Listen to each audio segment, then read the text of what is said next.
No matter how big is the company, you need to always make sure that you're not obsessing with your product, you're not obsessing with your company, you're not obsessing with your people, you're obsessing with your customers and their changing needs. 5 reasons why million-dollar businesses fail and gets destroyed.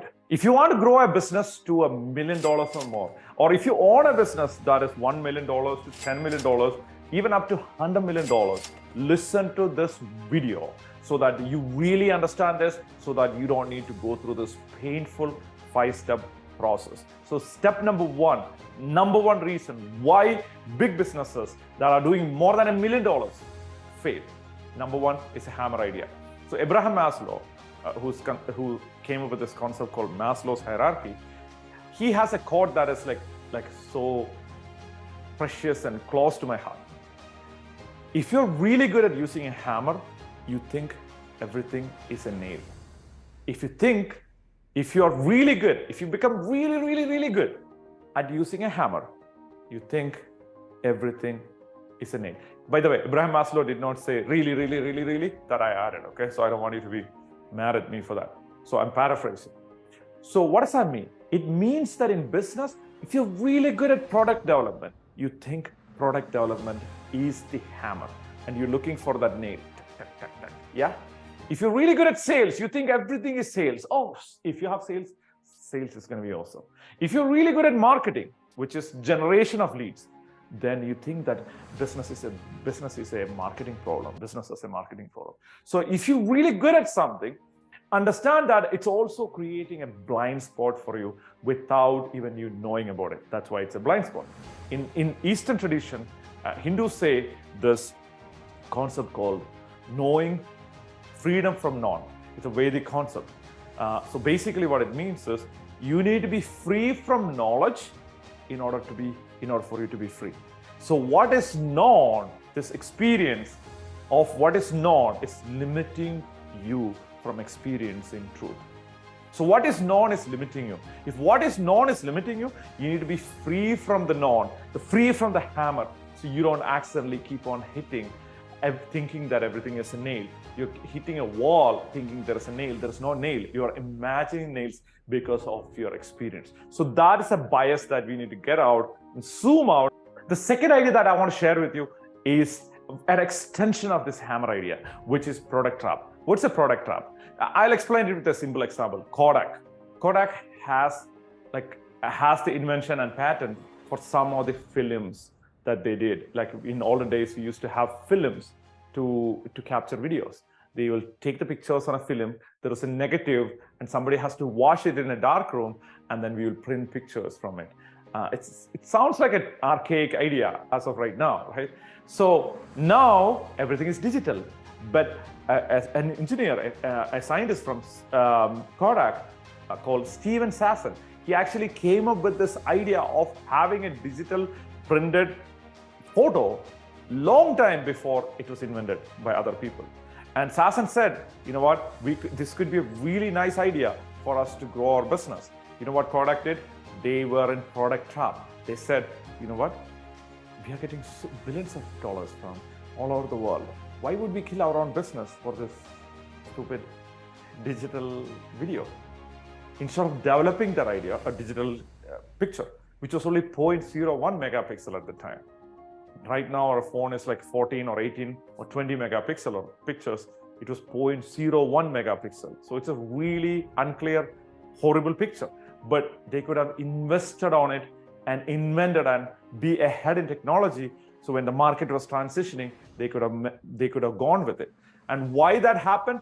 It's only because this company was obsessed about their product, not their customers, not the customers' needs. Makes sense? So you need to keep making sure, no matter how big your company is, you need to always make sure that you're not obsessing with your products, you're not obsessing with your company, you're not obsessing with your people, you're obsessing with your customers and their changing needs. If you're not obsessing with your customers' changing needs, you are gradually losing market share. If you're not obsessing with your customers' true needs, you're gradually losing market share. So understand that, right? So that is really, really important. That is products trap. The third thing is people trap. People trap is proximity. Whoever you spend time with are influencing you for good or bad.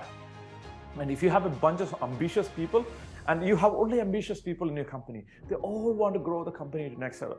They want to grow 100% every year. And those kind of people will force you to grow your company too fast and you might fail. And if you have only people who are like moderate thinkers, why would we take risks? Let's go slow and steady. Slow and steady wins the race anyway. Let's not spend a lot of time. What is the growth anyway? Let's go steadily on 2-3%. You're never going to grow your company either. So that means you don't have enough cash flow, enough growth. Your competition isn't going to outgrow you, and you might lose business. So you need both of these people. We need diversity. What is diversity? You need ambitious people who think in a certain way. We need unambitious people, if that is a word.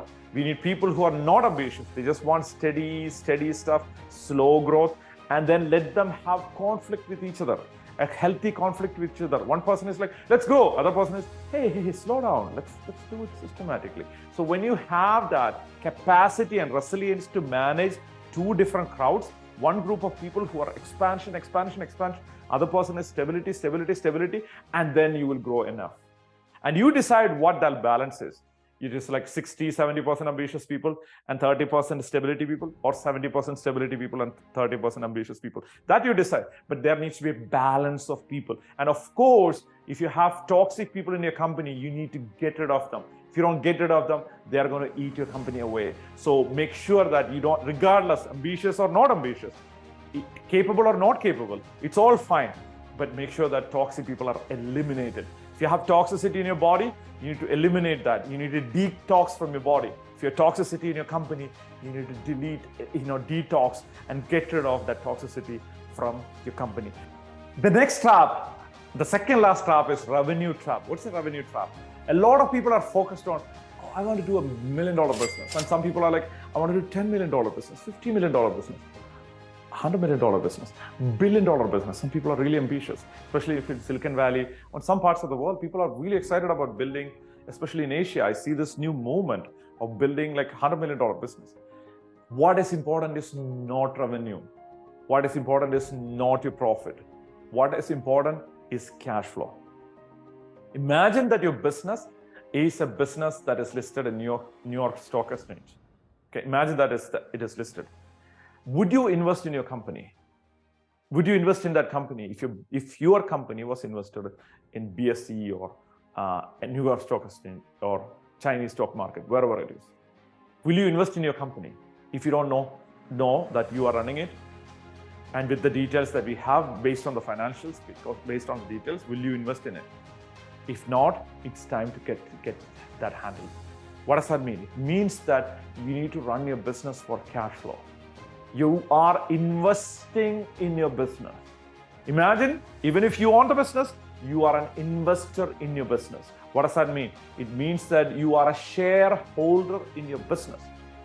You are holding the share of the equity of the company, and then you are investing time in the company. You are investing money and time in this business. If this business is a business that you will invest time and money on, you need to be very blunt and truthful about it. And if not, you need to fix your business to fit that model.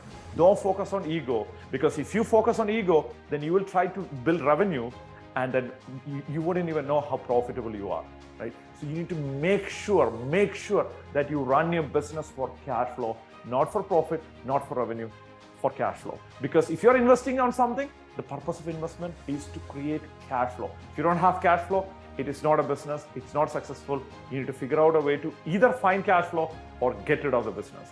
So I'm very brutal there, but let's be truthful about it. And the final point is CEO's pitfall. As a CEO, we have this tendency to pile up so many things into our plate to feel good. Oh, I can do that too. I could do that too. I'm really good at that thing. Let me handle this thing. Let me handle that thing. That is not how you run a business. If you want to grow your business to the next level, you want to be free. You want to be free. Your job is to make sure that you don't have no job. One more time. As a CEO, your job is to make sure that you don't have anything to do. If you don't have anything to do, then you're doing a good business. I mean, assuming that you have clients and money and cash flow coming in, right? So if you have a successful business that generates cash flow without you do nothing, that is the ideal place. But that's not possible 100% of the time.